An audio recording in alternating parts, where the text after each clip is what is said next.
in the NFL draft. Hey, make us lunch. We're hungry. Yo, everybody, how you doing? Hey, don't you fear. King Dingbat is here. And he's here to talk about them Philadelphia Eagles, the number one team in the National Football League, the number one team in the NFC Conference, and the MVP of the National Football League, Carson Wentz. And guess what?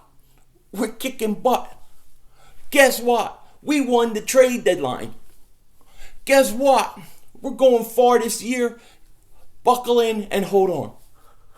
So, what the hell was that? I have no idea. I'm feeling very dingbatish today, though. Feeling like I'm fighting sickness, but I feel dingbatish anyways. I mean, you realize we have the best record in the league. Best record in the league. First 8 games, best record in the league. We have the MVP of the league so far. Then, on the trade deadline, on the day of the trade deadline, we win that. What can I say? You have to feel good if you're an Eagles fan. But you got to be careful too. You got to be careful not to fall into the trap this week. Now, let's go back to the trade deadline day. Let's start with the trade deadline. The Eagles came out, they went and got Ajayi and won the deadline day, in my opinion. I think Buffalo finished in second place, getting Kelvin Benjamin. But I think the Eagles won the day, getting a 24-year-old franchise running back. I just can't believe that they landed him to this day. And it is funny to me, though, because did you notice, like, at the deadline, there was all these rumors that the Cowboys landed Shady McCoy? Like, Cowboy fans, the Cowboys organization, that satanic cult of a team, the team that comes from the loins of Satan, they just can't deal with not being the center of attention. They just can't. And they were spreading these fake rumors. Of course, none of them were true, but the day belonged to the Philadelphia Eagles. Boom, to the moon. Now, how much work will Ajayi get this week? I don't know. I'm guessing somewhere around, I want to say 6 to 12 carries or touches. Somewhere around there. I'm sure the Eagles will have some planned plays for him that he can do. But I think you'll see his workload increase after the bye week when we come back to play Dallas. So I don't expect a lot from him this week. But as far as that day goes, that trade deadline day, what a big day, man. What a big day for this Eagles team. I'm just so happy. I'm just so excited about where we're going and what we're doing. You know, we're at the halfway point. We're 7-1. We're 7-1 at the halfway point. Can you believe that? It's unbelievable. So we got to take care of business this week, I guess, is what it comes down to. So what we got to do is we got to beat Denver and get to 8-1, and then we're on a bye week. Now, what the hell are we going to do when we're on a bye week? We're going to be bored. No Eagles football. Well, don't worry about it. Philly 500 got it taken care of. On Wednesday, I will do my mid-season award show where I will give all my awards out to the players. As you know, Carson Wentz is leading the MVP. And we'll do that on Wednesday. And then on Thursday, we'll do a live stream. And you come tell me why I'm wrong, what you think, and who you would give your awards to. So we'll be okay during the bye week. But let's get to this Denver game because we got to take care of business. Everything is for nothing if you can't beat the Denver stinking Broncos. And they stink. Let me tell you, they stink in my mind. I think they stink. Especially on the road.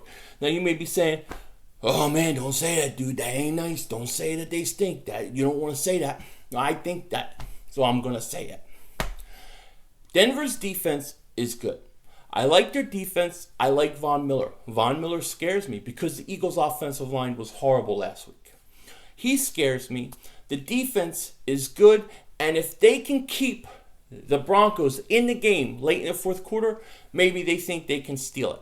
But even if they do keep us down from scoring our offense down, I don't see how their offense can score points on us. They're just not that good. Now they have Brock Osweiler starting. Well, he stinks. I think Brock Osweiler stinks. I've thought it all along. When the Houston Texans, when they signed him to that big contract, I thought, my gosh, this is a team full of dingbats. The only reason they've redeemed themselves somewhat is because they got Deshaun Watson.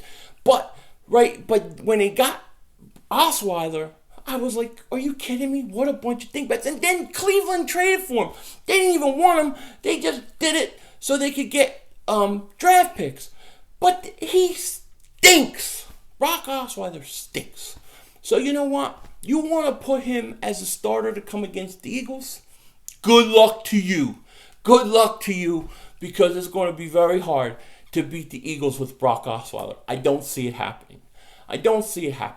That's why I'm going to take the Eagles to win this game 24-10 over the Denver Broncos, putting us at what? 8-1. And at 8-1, we're only 4 wins away from Philly 500's goal of 12-4.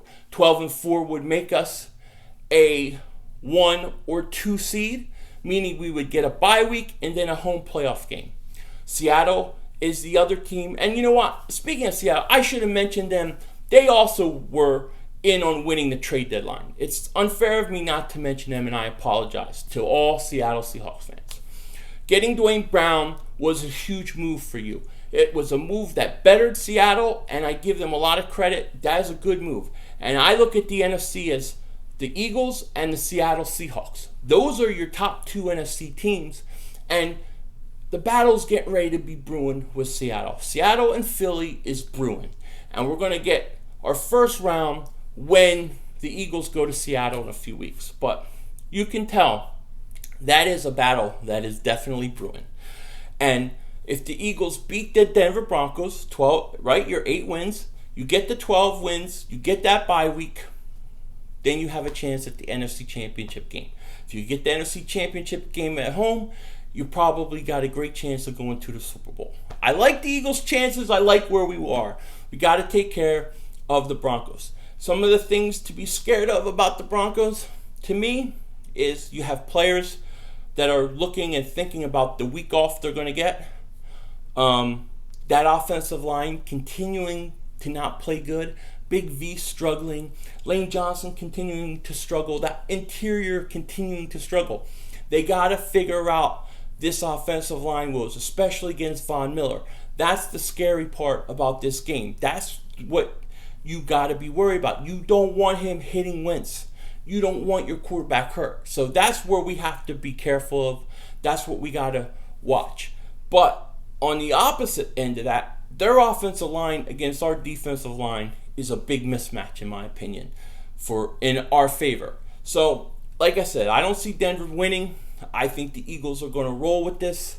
And look, we'll see what happens. We'll go from there. But I got the Eagles 24-10. Let's roll. And like I said, I think Ajayi will get about 6 to 12 scripted plays, and we'll see how he does. So let's see what happens. Let's see how it goes. Where the heck is my glasses? Nobody knows. Oh, there they are. So with that said, I hope everybody has a good week. Good weekend. Enjoy the games. We'll see what happens. Take care. Talk to you later.